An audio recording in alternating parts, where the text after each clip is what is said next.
નમસ્કાર દર્શક મિત્રો, ગુજરાતમાં આપનું સ્વાગત છે। ફ્લોરાઇડયુક્ત પાણી પીવાથી કબજિયાત, તરસ ન છીપવી અને પેટમાં ગેસ થાય છે। જો તમે આ બધી સમસ્યાઓનો સામનો કરી રહ્યા છો તો તેનો અર્થ છે કે પાણીમાં ફ્લોરાઇડની માત્રા ખૂબ વધારે છે। ગ્રામીણ વિસ્તારોમાં રહેતા લોકોને ફ્લોરોસિસ થવાની સંભાવના વધારે હોય છે, કારણ કે ઘણા ગામડાઓમાં લોકો હેન્ડપંપ અને કૂવામાંનું પાણી પીતા હોય છે। આ પાણી ફિલ્ટર થતું નથી। ફ્લોરાઇડવાળું પાણી માનવ સ્વાસ્થ્ય માટે અતિ જોખમી હોય છે। ત્યારે ગુજરાતના 1 કે 2 નહીં પરંતુ 25 જેટલા જિલ્લામાં આવું પાણી આવે છે અને લોકો આવું પાણી પી રહ્યા છે।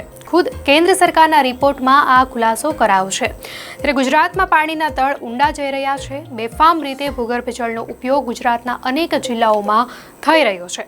લોકો ગમે તેમ ગુજરાતની ધરતીમાંથી પાણી ઉલેચી રહ્યા છે, પરંતુ એક અહેવાલ અનુસાર ગુજરાતમાં ભૂગર્ભ જળ હવે પીવા લાયક નથી રહ્યું। કેન્દ્રીય જળશક્તિ વિભાગે એક ખુલાસો કર્યો છે કે ગુજરાતના 25 જિલ્લાઓના ભૂગર્ભ જળમાં હાનિકારક ફ્લોરાઇડની માત્રા છે। સેન્ટ્રલ ગ્રાઉન્ડ વોટર બોર્ડ દ્વારા ગુજરાતમાં 632 પાણીના સેમ્પલ લેવામાં આવ્યા હતા, જેમાંથી 88 સેમ્પલમાં ફ્લોરાઇડની માત્રા ખૂબ જોવા મળી છે।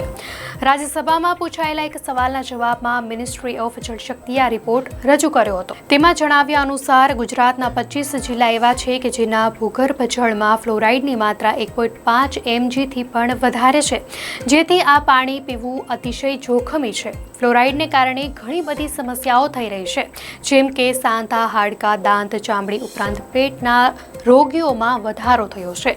સગર્ભા માટે પણ આવું પાણી નુકસાનકારક છે। ગ્રામીણ વિસ્તારોમાં રહેતા લોકોએ આ રોગ વિશે જાગૃત રહેવું જોઈએ। લોકોને સલાહ આપવામાં આવે છે કે જો તેમના દાંત કોઈ કારણ વગર પીળા થઈ રહ્યા છે, જો કબજિયાતની ફરિયાદ હોય અથવા હાડકામાં દુખાવો હોય તો ડૉક્ટરની સલાહ અવશ્ય લો અને ફ્લોરોસિસ ટેસ્ટ કરાવો।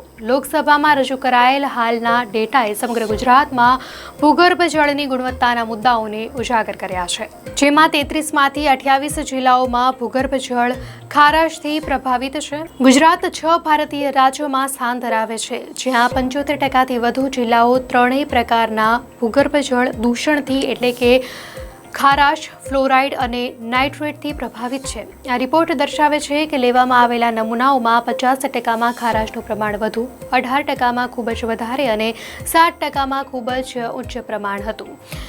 રાજ્યનો જળ ગુણવત્તા સૂચકાંક મુજબ માત્ર 11% પાણીના નમૂનાઓને ઉત્તમ અને 43%ને સારા તરીકે વર્ગીકૃત કરાયા છે।